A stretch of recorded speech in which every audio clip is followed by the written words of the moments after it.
may kagalakan akong naglilingkod. Ano po, kung mapapansin niyo po, Tagalog po mga kinakanta po namin. Ano po? Kasi ngayong August ay buwan ng wika. Ano po? Kaya bago din kumanta yung choir, Tagalog din po ang pinapakanta ko. Ano po? Mamaya po, in-check ang awit po ng special number. Hindi, joke lang po. Joke lang. Ano po, maganda po yung special number natin. Amen? Pakinggan niyo po yung mensahe po na awitin. Hello.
Ay, sorry.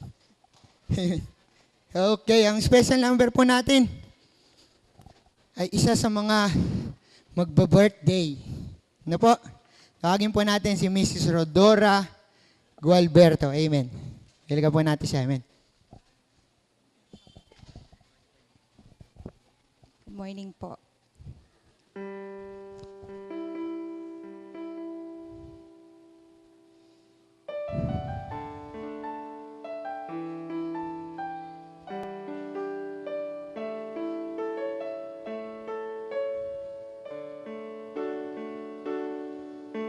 A little boy of 13 was on his way to school. He heard a crowd of people laughing and he went to take a look. Thousands were listening to the stories of one man. He spoke with such wisdom, even the kids could understand. The hours passed so quickly, the days turned into night. Everyone was hungry, but there was no food in sight. The boy looked in his lunchbox at a little that he had. He wasn't sure what good it do. There were thousands to be fed. But he saw the twinkling eyes of Jesus, the kindness in his smile, and the boy cried out with the trust of a child. He said, "Take my 5 loaves and 2 fishes, do with it as you will. I surrender. Take my fears, my inhibitions, all my burdens, my ambitions. You can use it all to feed them all." I often think about that boy when I'm feeling small, and I'm worried that the work I do means nothing at all. And every single tear I cried is a diamond in his hand. And every door that slams in my face, I will offer up in prayer. So I give you every breath that I have. Oh Lord, you can work miracles. All you need is my amen. So take my 5 loaves and 2 fishes, do with it as you will. I surrender. Take my fears, my inhibitions, all my burdens, my ambitions. You can use it all.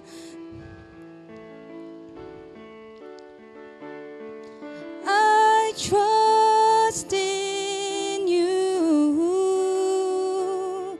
I trust in you. So take my 5 loaves and 2 fishes, do with it as you will. I surrender. Take my fears, my inhibitions, all my burdens, my ambitions. You can use it all. No gift is too small.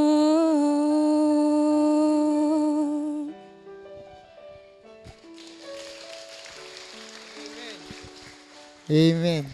5 loaves and 2 fishes, no?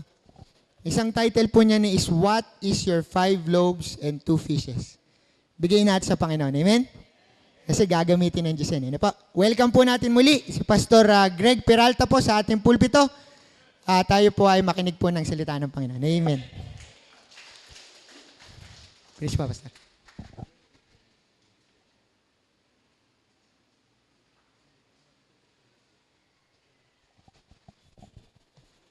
Okay, maraming salamat po at isang pinagpalang umaga ang bati ko sa bawat isa sa atin. Ano po?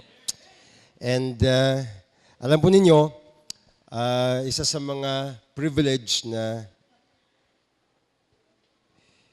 ibinibigay sa akin ng Panginoon ay ang makapangaral ng salita ng Diyos sa hindi lang sa Tanay, kundi sa iba't ibang mga lugar. Ano ho?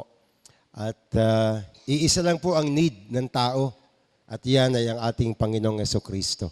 Maski sa ang lugar, maski sa ang church, si Kristo lang po talaga ang ating pangangailangan. Ano? He is everything to us. Ano namang problema, kayang lutasin ng ating Panginoong Jesus. Ano? Handa na po ba tayong makinig ng salita ng Diyos? Amen. At kaninang umaga, salamat po sa mga nakinig o umattend ng ating Sunday School. I hope na kayo ay nadagdagan, nadugtungan, yung mga bagay na alam na ninyo pero napagtibay. Ano po? So we praise the Lord for that. Ano? And now, sa pag-aaral po natin ng salita ng Panginoon, open your Bibles to the book of Luke. Luke chapter 15. Ano po? Luke chapter 15. And we will be reading verses 25 to 32. Luke 15, 25 to 32. Let's all stand there, please, as we give reverence to the reading of the Word of God. Luke 15, verse 25 to 32. Now his elder son was in the field, and as he came and drew nigh to the house, he heard music and dancing. And he called one of the servants and asked what these things meant. And they said unto him, Thy brother is come, and thy father hath killed a fatted calf, because he hath received him safe and sound. And he was angry, and would not go in. Therefore came his father out and entreated him. And he answering said to his father, Lo, these many years do I serve thee, neither transgress I at any time thy commandment. And yet thou never gavest me a kid, that I might make merry with my friends. But as soon as this thy son was come, which hath devoured thy living with harlots, thou hast killed for him the fatted calf. And he said unto him, Son, thou art ever with me, and all that I have is thine. It was meet that we should make merry and be glad, for this thy brother was dead, and is alive again, and was lost, and is found. Tayo po'y manalangin. Ang maraming banal, dalangin po namin sa oras na ito na kayo po'y kumilos, gumawa sa aming mga puso, sa aming kalagitnaan. Magligtas po kayo, Panginoon. Magpatatag at magpalakas po kayo ng pananampalataya ng iyong mga anak. Ito pong aming samot dalangin sa pangalan ng aming Panginoong Jesus. Amen. Let's all be seated, please. Ang ating pong paksa ngayong umaga ay makikita po natin sa verse 32, the last verse, lost and is found. Lost and is found. Marami sa inyo, kung kayo laking Sunday school, laging nagsa-Sunday school, alam niyo ang kwento patungkol sa prodigal son. Okay, the prodigal son. And just to give you the background, dun sa mga hindi nakakaalam, maybe this is the first time na mapapakinggan ninyo ang kwentong ito. Meron pong isang lalaki, ayon po sa verse 11 and verse 12, na meron dalawang anak. Ang lalaki pong ito ay mayaman, may kaya, may mga servants po sila, may mga taniman sila, and I would presume may mga alagang hayop, marami. Meron siya dalawang anak at isang araw, ang kanyang bunsong anak, in verse 12, hiningi na ang parte ng kanyang yaman, yung inheritance, bagamat siya'y buhay pa. Siguro ang batang ito ay hindi na makatiis sa bahay o nananawa na, gustong mag-ibang bayan, magsumubok naman ng buhay na independent. Usong-usong ngayon yan sa mga kabataan. Gustong subukan na mabuhay mag-isa, na siya ang nasusunod kung anong gagastusin, anong bibilin. So, hiningi na ang kanyang parte. To make the long story short, binigay naman ng ama at umalis ang bunsong kapatid at sa salitang Tagalog, nagliwaliw. Punta sa isang malayong lupain, at gastos dito, gastos doon, bili dito, bili doon. At siguro inom dito, inom doon, babae dito, babae doon. Okay, nagpakasasa sa putikan. At lumipas, ang sabi ng Bible ay, he wasted his substance in verse 13 with riotous living. Riotous living. Talagang happy-happy. Araw-araw, gabi-gabi.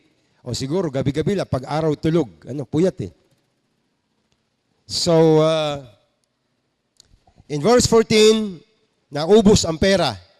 Yan ang masaklap sa pera. Nauubos. Okay? Nauubos ang pera at kasabay pa ng pagkaubos ng pera ay nagkaroon po ng famine. Ano? Sa lugar na yon. What ang sabi nga nila, co-accident. Ano? No, wala kang pera, tapos ang hirap pa ng buhay. Ano? Nagkaroon ng famine. So, siyempre, nagsimula siyang mga ilangan. Kailangan niya ng pagkain, tustusan ng kanyang pangangailangan, naghanap ng trabaho, walang makita na masukan. At ang trabaho na nakita niya ay magpakain ng mga baboy. Okay? Swine feeder. At apparently, naging unfair sa kanya, yung kanyang amo, na dumating sa isang puntos na dahil sa gutom, inaagawan pa niya ng pagkain ng baboy. Okay? Now, mga Pilipino tayo, baka hindi nyo makuha ang context. Ano? Kasi sa Pilipino, pag sabing kaning baboy, iba ang dating eh. Okay? Sa atin kasi, pag kaning baboy, yung mga tira-tira, okay na sana tira-tira ng pagkain ng isang bahay. Pero tira-tirang pagkain ng 20 bahay, kaning baboy talaga yun. Okay? Halo-halo na yun. Yan, no? Hindi po ganon. We're talking here of husk, mga mais na matitigas na, mga vegetables na talagang wala ng tubig halos, yun ang mga yun po ang kanyang kinakain. But this is so demeaning. Ibig sabihin po, nakakababa ito ng pagkatao sapagkat siyempre naman, pagkain ng baboy yun kinakain mo din. Sa isang taong gutom na gutom, uso ang salitang, pwede na to. Okay? Para kang taong grasa. Pwede na to. Ang tawag nila doon, lamang, tawag dyan? Yan. Lamang dyan din to. Kaya, yon ang kanyang naging takbo ng buhay. Pero hindi na rin niya matiis. Araw-araw, ganun eh. Hanggang sa say na tauhan, in verse 17, he came to himself, naalala niya bahay nila, naalala na tatay niya. Siyempre, magandang buhay nila, mayaman sila eh. Kaya sabi sa verse 17, mabuti pa ang mga alipin namin o katulong namin, maraming pagkain at lagi pang may tira. Pero ako dito, mamatay-matay na sa gutom. Bali sinasabi niya, nasa isang sitwasyon siya na yung katulong, yung servant, mas kumakain kaysa sa tunay na anak. Kasi malayo sa ama. Alam niyo, basta malapit ka sa ama, maski katulong ka, kakain ka eh. Maski anak ka at malayo ka, gutom maabutin mo eh. Okay? Minsan ng mga Kristiyano, ganyan. Maski anak ka ng Diyos at malayo ka sa ama, gutom aabutin mo. Okay? Kaya ngayon, sabi niya, balik na lang ako sa amin. Alam niyo, sobra na talaga ang hirap na naranasan ng batang ito. Hindi lang pagkain ng baboy ang kinain niya, pati pride niya, kinain niya na rin eh. Kasi meron siyang kuya, kilala niya kuya niya eh. Di ba?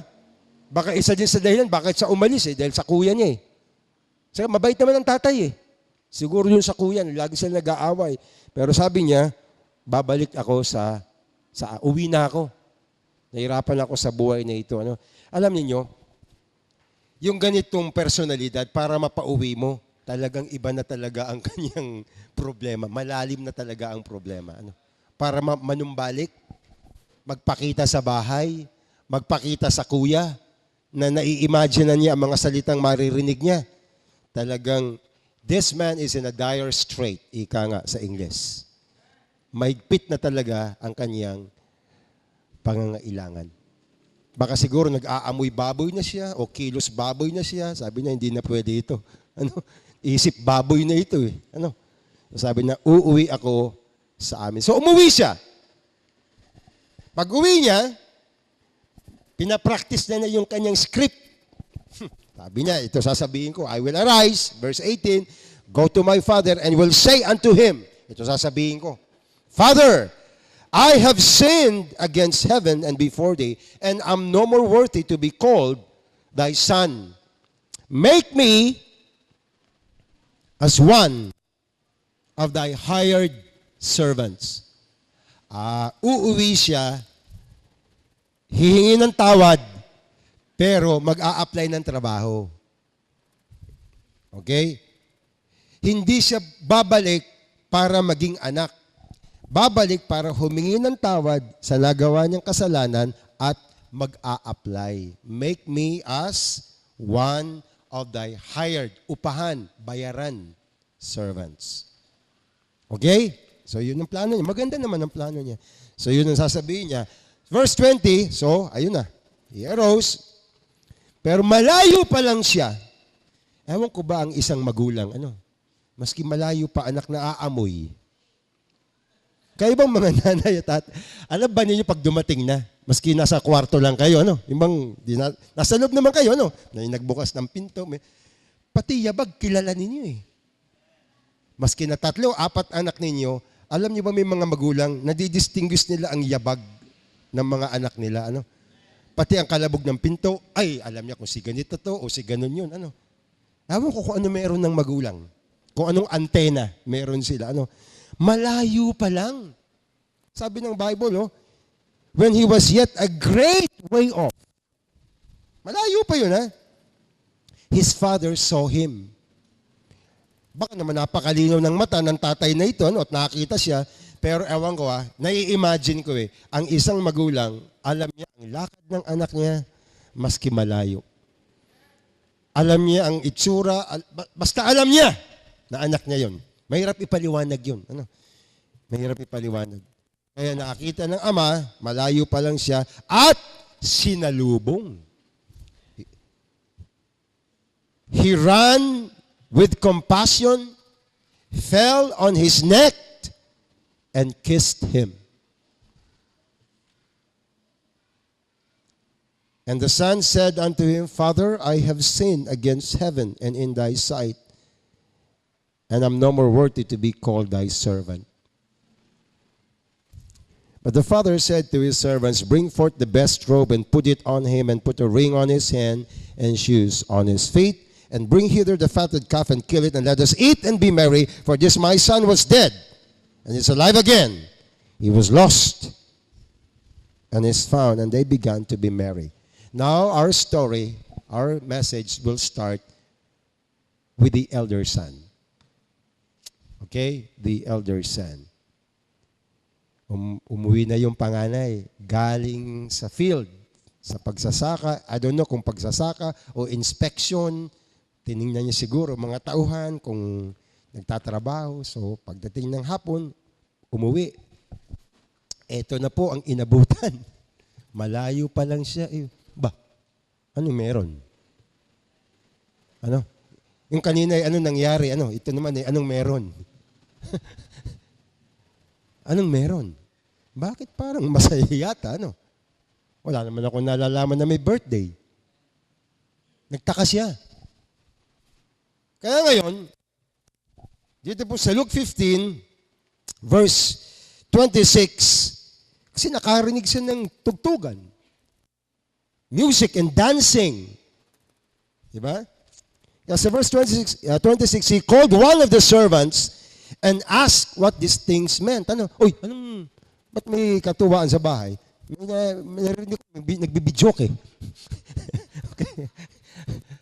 Namang may bidyoke na nung araw, sabi ng servant, idadramatize ko, kasi may gatong ng kaunti ito, Hoy, alam mo ba, yung bunso mong kapatid, dumating kanina. Alam mo, ginawa ng tatay mo. Tuwan-tuwa! Abay, sinalubong pa, pakaripas. Hinagkan pa, at pagkatapos, binigyan ng robe, binigyan ng singsing, binigyan ng sandals. At alam mo ba, yung pinatataba nating guya, pinakatay! Ayun, kakatuwaan ngayon sila sa bahay. Isipin mo, yun ang sumbong sa kanya ay nanggalaiti at talagang na high blood ang kuya. Isipin nga naman ninyo, yun ang aabutan mo, yun ang tumambad sa yung mga pangyayari.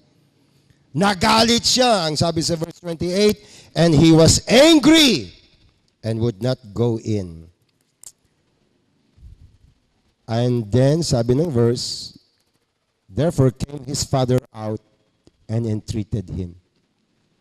Alam niyo po mga kapatid, ang maganda sa isang tatay, lalo na sa ating Diyos na ating Ama, minsan ayaw nating pumasok, siya lumalabas. Minsan galit tayo, minsan siya pang inaamo pa tayo. Minsan ayaw nating umattend sa church, di ako pupunta, galit ako ngayon.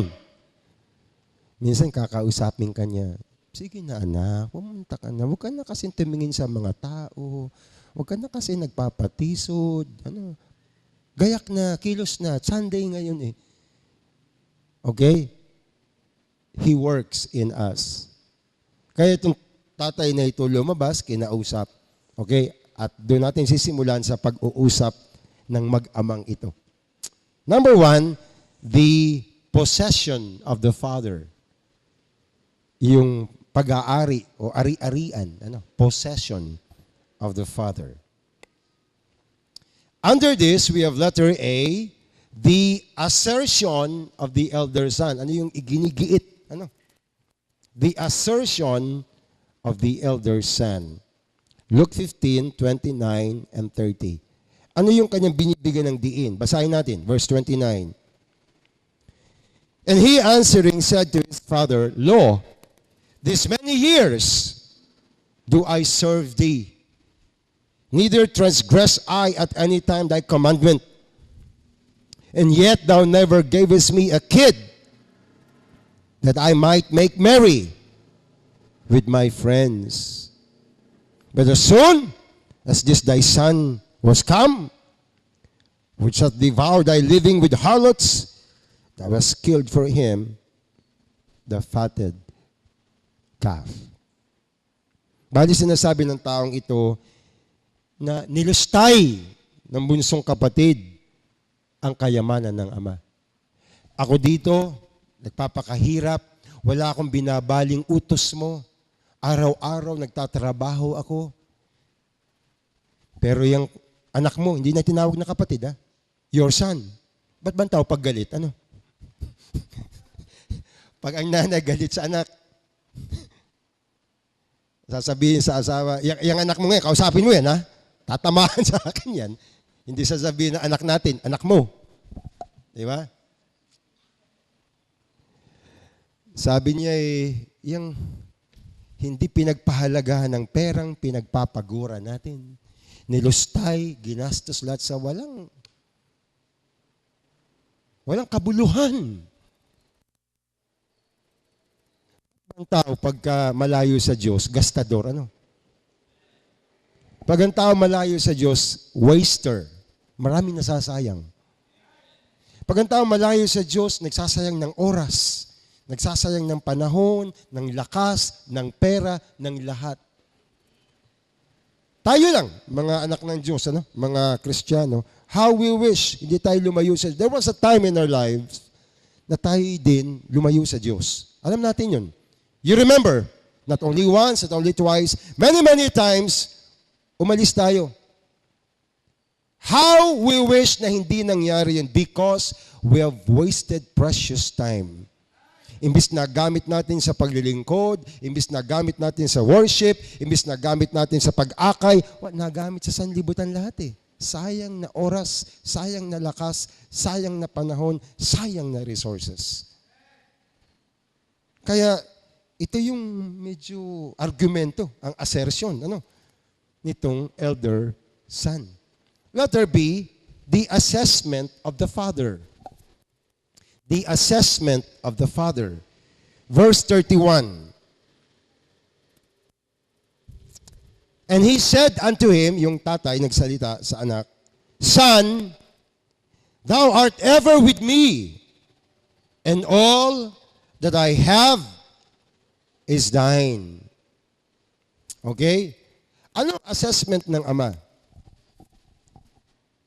Lagi mo akong kasama at lahat ng meron ako sa iyo. What is the problem? Papakita ko sa inyo hinati na po ang mana. Actually, sa kwentong ito, from a Jewish point of view, ang panganay will receive, because of the birthright, 2/3 of the whole. Ang bunso will receive 1/3. Yan ang tradisyon, yan ang kultura nila. Okay? So, halimbawa, kung 100, 1/3, mga 33 something, so yung remaining sa panganay. Bali, ang assessment ng tatay ganito. Yung kapatid mo, kinuha na ang mana. Yung natitira, pera mo na to. Hindi ko naman binibigay ang pera mo eh. Yun ang assessment ng tatay. All that I have is already yours. Diba? So what's the problem? Am I unfair? Yun ang bali sinasabi niya. Alam niyo yung tao pag materialistic, nothing is fair. Alam niyo ba yun? Pag ang tao lagi nakatingin sa pera, lagi nakatingin sa material, nothing is enough, nothing is fair, nothing is right. What is mine, and what is yours, I'd like to be mine. Ganun ang materialistic na tao. Kaya siya laging matatagpuan sa puso niya ang inggit. Laging matatagpuan sa puso niya ang tinatawag na pagnanasa sa pag-aari ng iba. Hinati na eh. Di ba? Ba't pa siya nagagalit? Dinadramahan pa niya tatay niya. Ako nagtatrabaho araw-araw. Natural, pera mo yan eh. Kapital mo yan eh. Di pagtrabahuan mo, alam naman ng kapatid mo magtrabaho dyan, hindi naman kanya yan.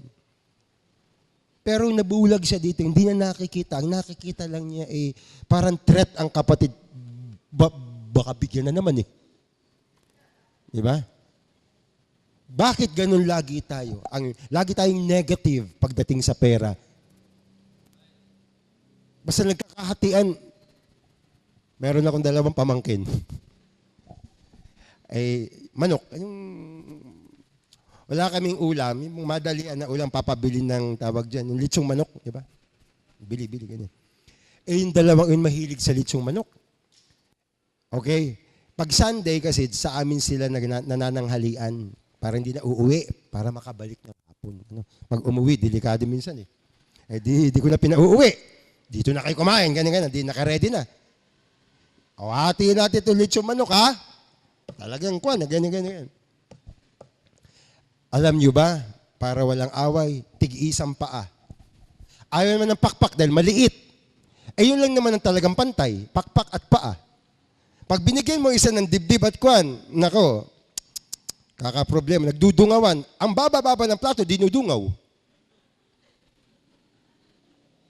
Ganun ang tao. That's human nature. Kaya para pantay, parehas paa o parehas pakpak. Pag parehas pakpak, sa akin magagalit. Dahil maliit. Pag parehas paa, solve sila. Pero tinitingnan pa rin, baka nasama ng kaunti ang hita. Ganon ang tao. That is human nature. Okay? Kaya ngayon, yon ang assessment ng Ama. Number 2, we have the presence of the Father. Presence of the Father. Kanina, possession, yung yaman. Ngayon, presence.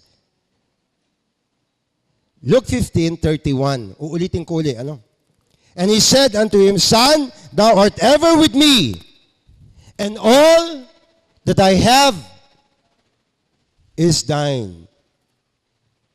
There are 2 things in this verse na pag-aaralan natin ng gusto. The only concern of the elder son is the possession and not the presence of the father.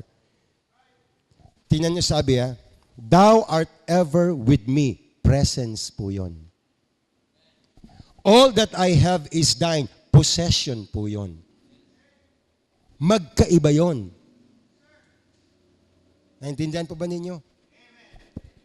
2 in 1 ang pakinabang ng panganay. Bali sinasabi ng tatay ganito, yung kapatid mo, umalis, may dalang pera, pero walang dalang tatay.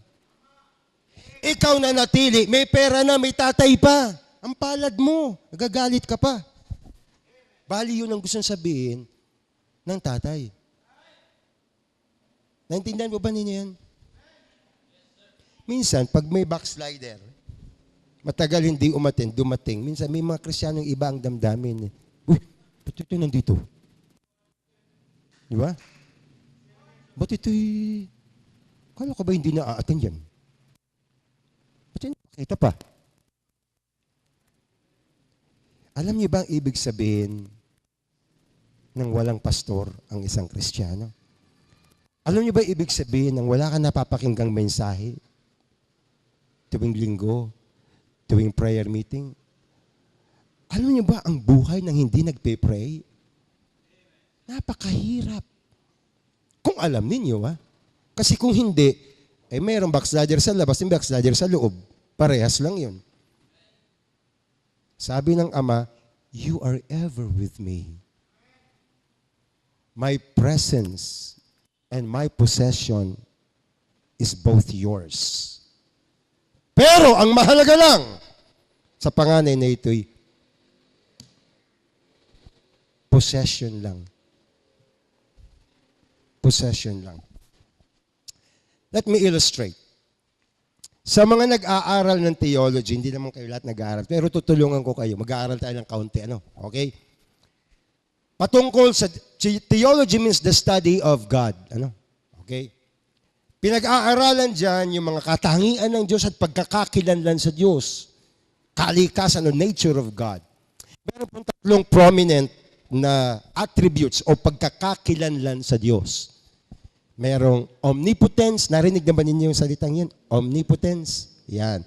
Ang Diyos ay makapangyarihan sa lahat. Walang imposible sa Diyos. Pangalawa, meron tinatawag na omniscience. Alam niyo ba yung omniscience?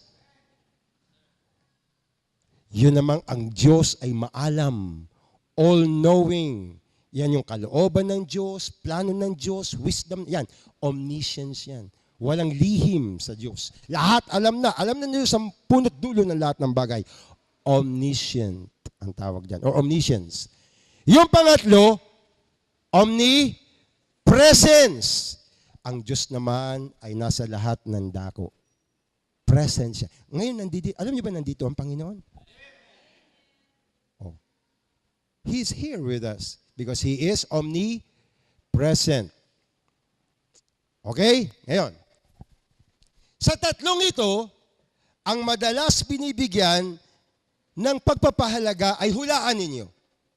Omnipotence.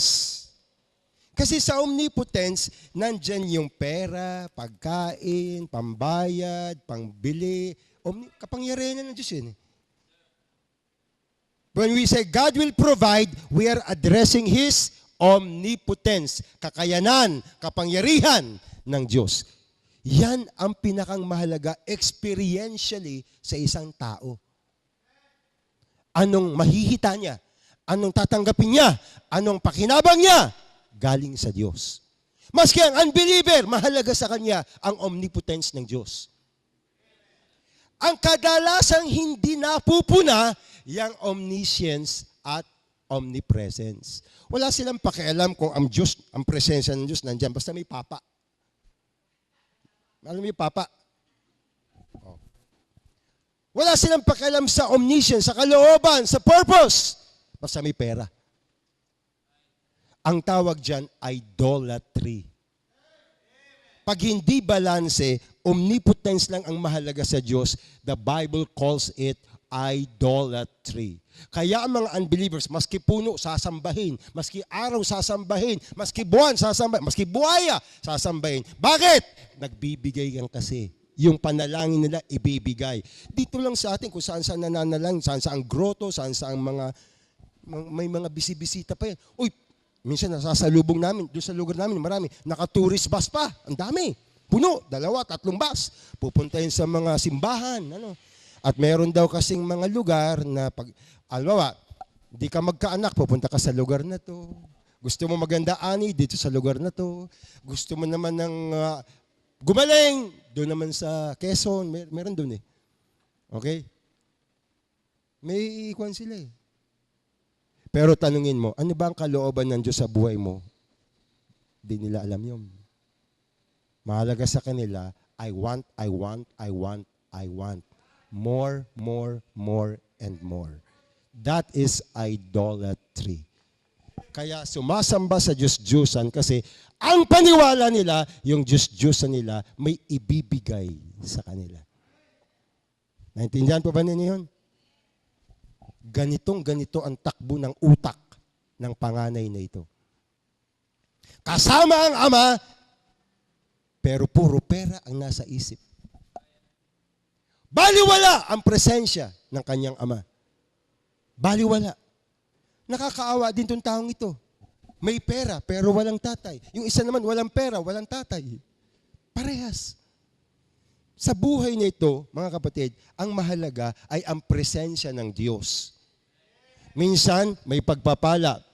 Minsan, may pagsubok. Alinman sa dalawa, ang mahalaga ang presensya ng Diyos. At, alam mo kung ano ang kalooban ng Diyos. Omniscience na tinatawag. Naintindihan po ninyo yun? Kaya nga ang Panginoong Jesucristo napako sa krus. Diba? Bago mapako sa hardin, ano sabi niya? Not my will, but your will be done. That is omniscience, plano, purpose, wisdom. Diba? Tapos, why hast thou forsaken me? O, presence ng Diyos. Diba? Pero dahil alam niya ang purpose, hindi na hiningi ang power. Kasi pwede siya tumawag ng mga anghel.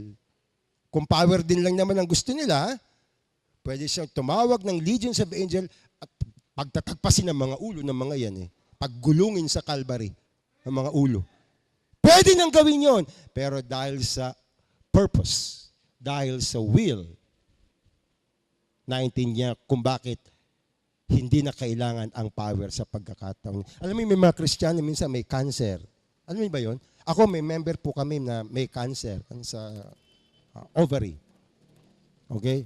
Nag-chemotherapy na siya, natapos na nung kuwan eh. And then sana, maging maayos, pero mahirap yun eh. Alam niyo ba yun? Minsan nagsasalita siya na, okay lang ako, pastor. Biyaya na. Pero I know, there are times, lalo siguro paggabi, na talagang bagsak talaga yan. Hindi po, biro-biro magkaroon ka ng ganun sakit, di ba? Yung prospect na mamamatay ka na, hindi natin kaya yun bilang tao. Kung hindi lang sa biyaya ng Diyos, di ba? Ano ngayon? Sa prayer mo, ha?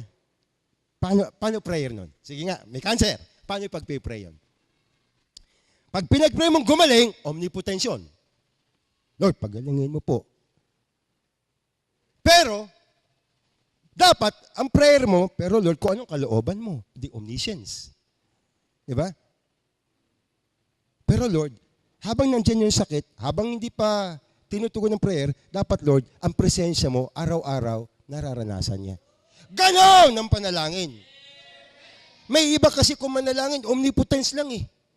Sa pagalingin mo, wala na, papatungan lahat ng kamay. Wala naman masama doon. Ano? Pero, wag kayong ganun lang. Kasi, labas natin yan fourth watch. Puro tayo healing yan. Diba? Hindi ganun yon. Hindi balanse. Kaya ngayon, mag-pray kang gumaling because that's the omnipotence. Pero, ipag-pray mo din, Lord, wag mong pababayaan yung tao. Kung siya man nasasaktan, nahihirapan, ang presensya mo, lagi mong iparana sa Kanya. Especially, pag ginajab, alam mo, jab yung magaling yan eh. Tutulungan mo siya, Panginoon. Yung presence mo, wag mong ipagdadamot. That's a good, actually, to me, that's the best prayer. Na ang presensya ng Diyos lagi niya. Kasi alam niyo, maski may sakit ka, pag nandyan ng Panginoon, iba. Ewan ko ha? Ewan ko naranasan ninyo ha? Maski ang bigat-bigat ng problema mo, ang bigat-bigat ng pagsubok mo, pag nandyan ng Panginoon, iba. Pero maski marami kang pera, wala ang Panginoon, iba rin. Di ba? Kaya ngayon, yun ang prayer. Presensya nandun. Tapos, Lord, kung alam man ang will mo, kung talaga pong iuwi mo na siya, di okay lang po. Di po ba? Ngayon, kung hindi pa naman, di pa galing.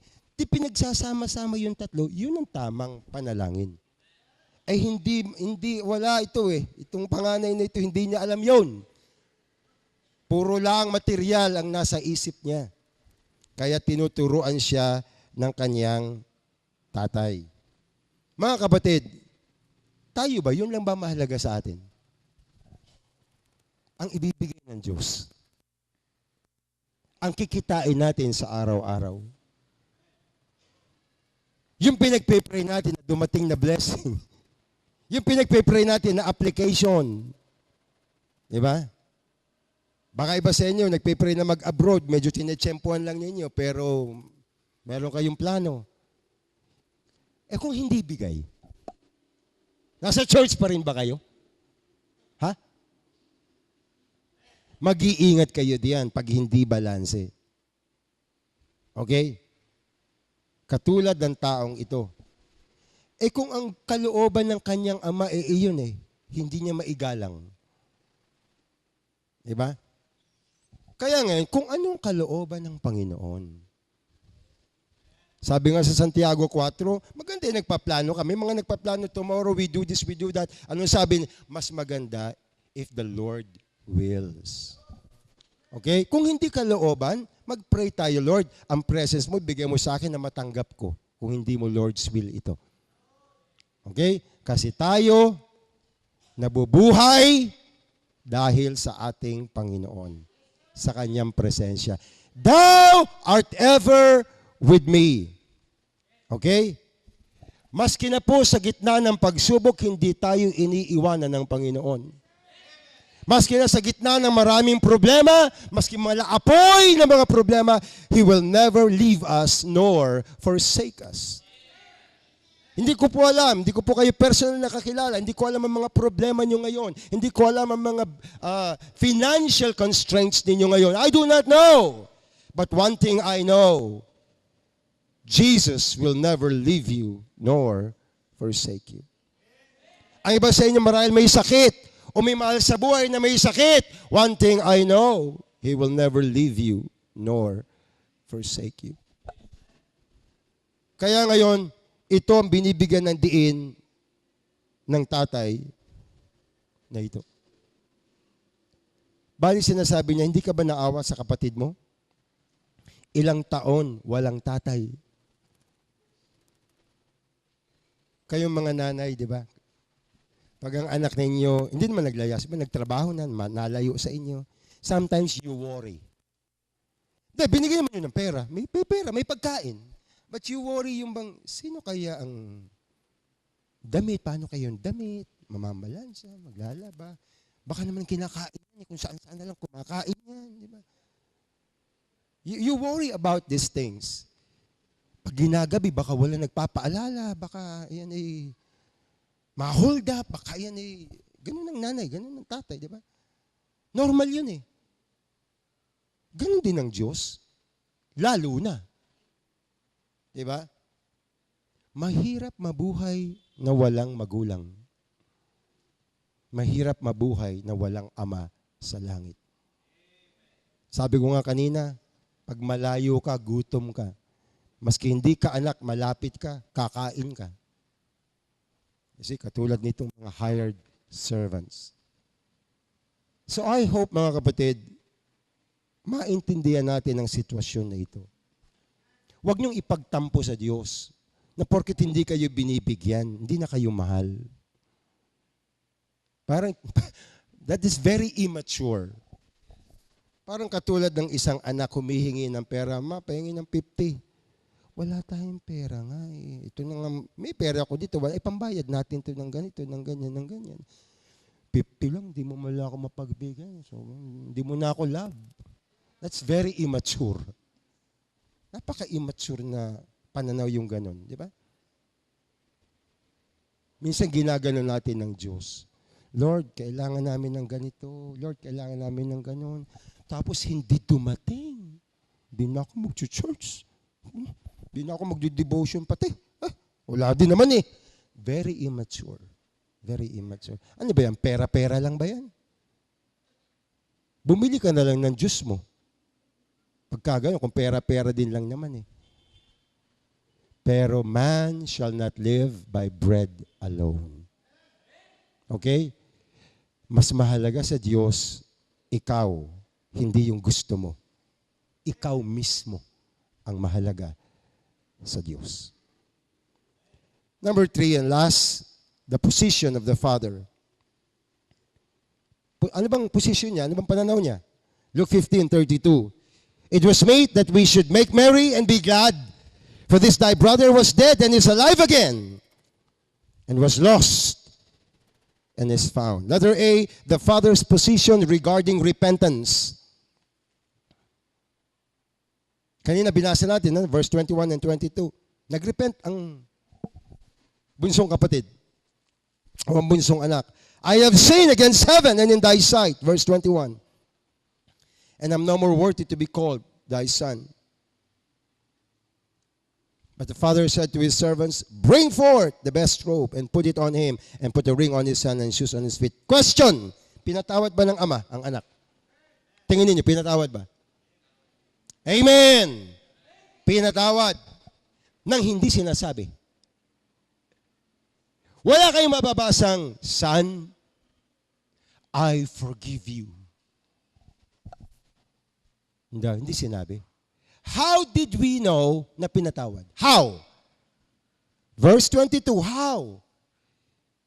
He said to his servants, bring forth the best robe, put it on him, put a ring on his hand, and shoes on his feet. That is how we know he was forgiven.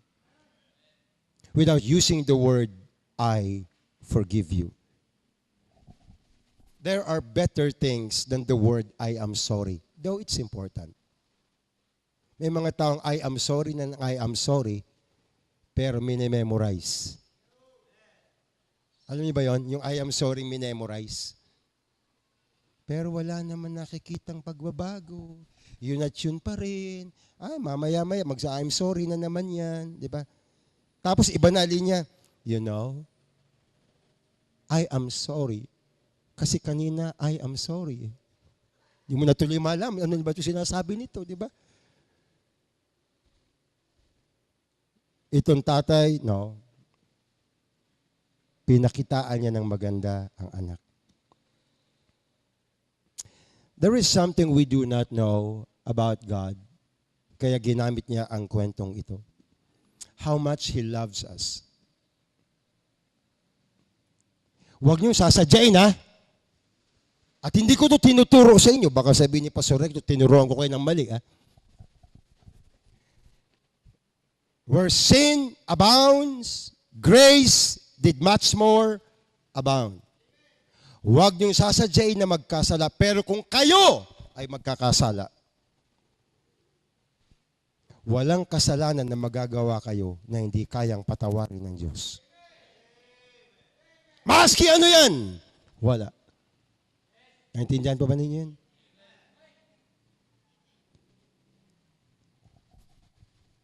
The Father's position regarding repentance. Bakit gusto ng Diyos na nagre-repent tayo? Hindi ko sinasabing gusto ng Diyos magkasala tayo. Iba yun, mali yun. Pero nagkakasala tayo. Diba? Pero anong meron? Bakit ang Diyos natutuwa pag nagsisisi tayo? Bakit? Alam niyo ba yung Luke 15? Ito ang tema. There is joy in heaven over one sinner that repents. Why? Buksan niyo, Luke 15. Papakita ko sa inyo mga talata. Verse 7. Verse 10. There is joy in heaven over one sinner that repents. Bakit? Ba't natutuwa ang Diyos na nagsisisi tayo? Bakit? I'll give you the answer. Buksan ninyo sa Luke 7. Luke 7, verse 47. Luke 7:47. Wherefore, I say unto thee, her sins, which are many, are forgiven. For she loved much, but to whom little is forgiven, the same loveth little. Iyon pala yun. Pagka daw malaki ang ipinagpatawad, malaki ang pag-ibig. Kaunti ang ipinagpatawad, kaunti ang pag-ibig. Pagka pala malaki ang kasalanan at humingi ng tawad, mamahalin pala niya ng lubusan ang Diyos. Kung naiintindihan niya yun, ha? Nakuha niyo ang point? Bali, gustong-gusto ng Diyos na nagsisisi ang tao, lalo na ang mga pinakang makasalanan, lahat naman walang kaunti eh. Lahat tayo pinakang makasalanan. Kasi, pag naintindihan natin ang talagang nangyari at yung kapatawaran na iginawad sa atin, we will love Him that much. Yan ang gamot sa yabang. To realize that we are forgiven. Walang magaling dyan. Walang matalino dyan. Walang mayabang dyan. Pag ikay pinatawad, pantay-pantay tayo. Walang special repentance. Ordinary repentance. Repentance sa may letsiplan sa ibabaw. Walang ganon! There is only one repentance. Given to repentant people. At wala namang kasalanang maliit. Lahat malaki. Ang nagkamali sa isa ay nagkamali sa lahat. Ayon sa Santiago 2:10. Walang magmamapuri. Ako, kaunti lang. Ikaw, walang ganon. Iyon ang pinalalabas ng kuya. Mas makasalanan yan. Diba? Nilustay ang pera. Wala siyang kaalam-alam. Kaya siya nagkakaganon. Kaya ganon ang ugali niya. Kasi, lagi nang kasama ang tatay niya, kahit kailan, hindi niya naranasan ang mapatawad. Kasi kahit kailan, hindi siya humingi ng tawad. Kasi kahit kailan, hindi niya nakita ang makasalanan ng kanyang sarili. Hanggat hindi nagsisisi ang tao, hindi maggagamot ang taong iyan. Hanggat hindi nagsisisi ang taong iyan, magiging mayabang ang taong iyan. Hanggat hindi nagsisisi, judgmental, self-righteous, at malayong-malayong mapakinabangan ng kuyang ito ang pagpapala ng pagsisisi at pagpapatawad ng Diyos. Mabuti pa yung bunso, he is on his way. He is on his way. The Father's position regarding repentance. We are only as good, as powerful as our repentance. Nothing more, nothing less. Masarap makinig sa isang awit, sa isang preaching, sa isang teaching, sa isang serving na bunga ng pagsisisi. Hindi bunga ng galing. Naintindihan po ba ninyo ang mensaheng binibigay ng Panginoon sa ating ngayong umaga? That you cannot judge others, dahil ikaw din, pinatawad ka din lang naman eh. Siya din, pinatawad din. Anong pagkakaiba ninyo? Wala. Magbunyi na lang kayo, magsaya na lang kayo, dahil tayong dalawa pinatawad ng Panginoon. Kaya may music and dancing. Yun ang purpose kung bakit pinagkatay. Yun ang purpose kung bakit may tugtugan. Yun ang purpose kung bakit nagsayawan. Yun ang purpose kung bakit sila nagbunyi, nag-celebrate. Why? Because forgiveness is given. Dead, now he is alive. Lost, now he is found. It is meet, it is proper, it is necessary that we be merry. Kaya yan po ang sentro. Diyan nag-uugat ang fellowship. Yan ay pagsasama-sama, katuwaan ng mga pinatawad. Pag inalis nyo ang salitang pinatawad, may intriga yan, may division yan, may inggitan yan, may pansinan yan, may pintasan yan, pero ilagay mo sa sentro na lahat tayo pinatawad, there will be joy. Katulad ng katuwaan sa pamilyang ito. That is the position of the Father. His position regarding repentance. Let there be the Father's position regarding restoration. Minsan tinatanong ko, ba't kaya pinabayaan ng Diyos magkasala ang tao? Natanong na ba ninyo yan? Di ba? Ba't kaya hindi pinigilan? Yung bang, awan ko kung anong nangyari ha, hindi ko aabutin na siguro ni Eva yung, tawag ito, yung prutas. Hindi sinabi sa Bible kung mansanas yun, lalong hindi mangustin. Ano? Eh di, ba't hindi na lang dumating ang anghelo ang Panginoon at sinabing, huwag mong pipitasin yan. Ba't hindi na lang ginanon? Ba't pinabayaan? No? Di ba nyo natatanong? Pero alam niyo, hindi naman ako sigurado sa sagot na to. Sa langit, i-confirm ko kung totoo. Ano? Pero hindi ako sure. Huwag niyong gawin doktrina to. Ha? Ito'y akin lang to. Siguro, sabi ng Panginoon, mahirap maglingkod yung di nagkasala. Yung bang banal ka? Righteous? Parang wala eh. Masarap maglingkod yung nadapa, nagkasala, bumagsak, pero biyaya, humingi ng tawad, pinatawad, unworthy, I am no more worthy to be called thy son. Yan ang maglilingkod sa akin. Yan ang gusto kong service. Yung walang ipinagmamalaki, walang ipinagyayabang, yan ang gusto ko. Kaya maybe, kaya pinabayaan niya. I do not know. Maski sa church, ganun din. The best ministry, the best service, the best attendance, the best hearers are those that are just forgiven. Nothing more, nothing less. Kung meron man tayong pangangailangan sa ating buhay, mga kapatid, ay ang magsisi. Malayo pa tayo, nakikita na tayo ng Diyos. 8:00 pa lang kanina, nakikita na tayo. Sasalubungin tayo ng Panginoon, maya-maya ng kaunti. Meron na pong naka-reserve na robe para sa inyo. Ring para sa inyo. Feet para sa inyong sandals. If you will only go home and ask for forgiveness and be restored and experience the rejoicing. Do not rejoice. Ano sabi ng Panginoon? Because you can cast away the spirits. The spirits. Rejoice because your names are written in heaven. Rejoice because you are forgiven. Don't rejoice dahil marami kayong pera. Pwede rin, pero wag masyado. Don't rejoice dahil wala kayong sakit. Pwede rin, wag masyado. Pero rejoice because you are forgiven. Hindi natin alam ang ibig sabihin nun eh. Impyerno po kasi ang katapat nun eh. Pag hindi ka nagsisi ng iyong kasalanan at pagiging makasalanan, sa impyerno ang punta mo. Sa ating mga bisita ngayon, hindi po ito pananakot at lalong hindi ito biro.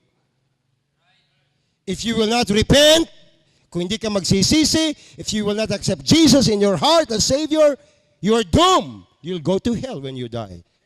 But the good news is, katulad ng batang ito, you can come to God and ask for forgiveness. Buksan mo ang puso mo, tanggapin mo si Kristo sa puso mo bilang sariling Panginoon at tagapagligtas. Pastor, paano yung mga kasalanan na nagawa ko? Pag pinatawad ka ng Diyos, pati ang paglimot sa kasalanan kasama. Kaya ang tao pag nagpatawad, pinatawad ka ng tao. Okay, pinatawad ka niya, pero yung alaala mo sa nagawa mo, hindi nabubura.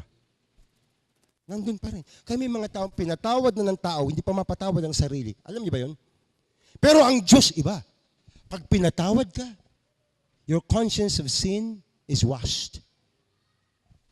Ibang klase! Ibang klase. Pag pinatawad ka ng Diyos, pati memory mo, nawawala. Di pa sa minsan naalala, nire-review ka ng Holy Spirit na mali iyon. Yun ang maganda. Pag tao lang nagpatawad, wala kang ganong kapangyarihan. Praise the Lord for His forgiveness. Kaya we rejoice. There is rejoicing in heaven over one sinner that repents. Siguro, I don't know, kung gagraduate siguro ang isang young people sa isang kurso, hindi ko alam kung may katuwaan sa langit. Kung siguro tinanggap na magmamigrate ng isang pamilyang Kristiyano papunta na ng Canada, I do not know kung kakatuwa ng mga anghel. I do not know. Pero isang bagay ang tiyak, pag merong magsisisi, matutuwa ang langit. Ba't pa natin patatagalin? Gusto ba natin magkaroon ng katuwaan sa langit ngayon? Because God is waiting for you. You want to have peace. You want your life to be whole, to be restored. Anong sabi sa babae kanina sa Luke chapter 7? Your faith hath saved thee. Go in peace. You repent. Pastor, wala naman akong naaalalang kasalanan. That is your greatest sin. Okay? Pastor, kakaunti lang naman pong kasalanan. Iyan ang pinakamalaki mong kasalanan sa lahat. We need to be forgiven. We are all lost. We must be found this morning. Let us pray. Ang manaming banal, sa dako po ng aming paanyaya, I pray, Lord, for your moving. Lord, kanina pa po, Lord, umaga, nakita mo na kami sa malayo. You have given us this message, Lord, because you want us to realize how important repentance is, and most of all, the greatest blessing is forgiveness. We want to be forgiven, Lord. We want to be found this morning. Patuloy yung kausapin ng bawat isa sa amin. In Jesus' name we pray. Amen. Let's all stand up, please. Every head's bowed, every eyes are closed. We will listen to our invitation song. Kung ang Panginoon ay nangusap sa inyo, maybe there is some self-righteousness in you. Maybe katulad ng panganay, parang may galit ka sa puso mo. Wala ka ng compassion. Hindi ka na nagre-rejoice, hindi ka na natutuwa. Yung fellowship, parang iba na tingin mo eh. Kinakatamaran mo na. You know the reason why? You have forgotten or you are forgetting that you have been forgiven. There is rejoicing in the story because there is forgiveness. Omnipotence lang ba ng Diyos ang mahalaga sa inyo? Yung ibibigay niya mamaya, bukas. What about His presence? What about His will in your life? Why don't you come right now as we listen to this song? If there is a reason for you to come, the Lord is saying now, bring the robes, bring the rings, bring the feet. My children, they're lost, but now they're found. Will you come? Will you come? Will you come? Will you come? Marami nagrereklamo tayo sa Panginoon, Lord, dami kong needs. Di mo tinutugon. Di mo pinupunan. Marami sinasabi ng Panginoon sa iyo, anak, I am always with you. Am I not enough? May will ako, may purpose ako kung bakit ganun na nangyayari. Can't you not accept it? Why don't you come to the Lord right now? Kung may kinakusap hindi tayo magpapakatagal, you just come and pray. I don't know your problem sa bahay, sa office, kayo mag-asawa, sa mag-anak ninyo, I do not know. But sana, kung meron mang isang salita sa pamilya ninyo, sa inyong mag-asawa, sana forgiveness. Hindi kayo perfect. Ang mga anak niyo hindi perfect. Learn to forgive. There is power in forgiveness. Katulad ng Panginoon. Learn. That's the mystery of relationship. The strength of relationship is in two, love and forgiveness. You remove forgiveness, love will not make it alone. Kaya naghihiwalay because there was no forgiveness. Ganon din ang ating Panginoon sa atin. How do we know? How do we know we are forgiven? You will know. You will feel the robe. You will feel the ring. You will feel the shoes. Why don't you come right now? Come. Before we close, marami ngayong umaga may magsasabi, Pastor, hindi pa po ako saved. Hingi po ako ng hingi ng tawad sa Diyos, pero hindi ko po alam na kailangan pala tatanggapin ng Panginoong Jesucristo sa aking puso. Wala pa po akong ganun, Pastor. Pastor, I'd like to accept Jesus as my Savior. Gusto ko siyang tanggapin sa puso ko. Pwede ba, Pastor, pag-pray mo ako? Raise your hand. Taas mo lamang yung kamay. I will pray for you. Saan ka man nakaupo ngayon? Kung sinasabi niyo, Pastor, panalangin mo nga po ako, nais kong tanggapin si Jesus Christ sa puso ko, tataas ko aking kamay. Meron po ba? Sa likod, sa unahan, sa kanan, sa kaliwa ko, meron po ba? Just raise your hand. I will pray for you. Kahit sino ka man. Kung nais mong tanggapin si Jesus Christ. Meron po ba? Kaya tayo po'y manalangin. Ama naming banal, maraming salamat po sa mensaheng binigay niyo sa amin. Lord, salamat Lord sa iyong kapatawaran. Pakikinabangan po namin ito Lord for eternity. Our sins, our iniquities, you will remember no more. Thank you for your forgiveness. Thank you for your grace. Thank you that we were once lost, now we are found. Thank you, Lord, because there is rejoicing in heaven now because of the repentance, Lord, na binigay mo sa aming mga puso.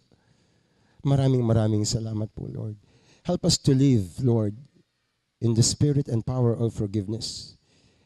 Now we can love better because we see ourselves as just mere forgiven.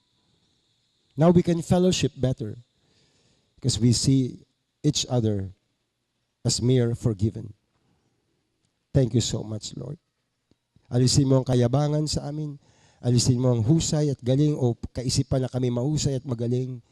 Bagkus, Panginoon, lagi mong ipaalala, tumimo sa aming mga puso't isipan, Panginoon, na kami ay pinatawad mo lamang, na hindi kami karapat-dapat, Panginoon. Oh, helps and bless us, Lord. At ngayon sa pagtataas ng kamay ng iyong walang kabulong alipin, O Panginoon, dakila naming Diyos, igawad po ninyo ang iyong banalabas-bas sa bawat isa sa amin, ang iyong pagpapala, ang iyong pag-iingat, ang iyong pangunguna ay maranasan po namin, Panginoon, sa matamis sa pangalan ng Diyos Ama, Diyos Anak, at Diyos Espiritu Santo. Amen at Amen. Praise the name of the Lord. Hallelujah. Hallelujah. Amen.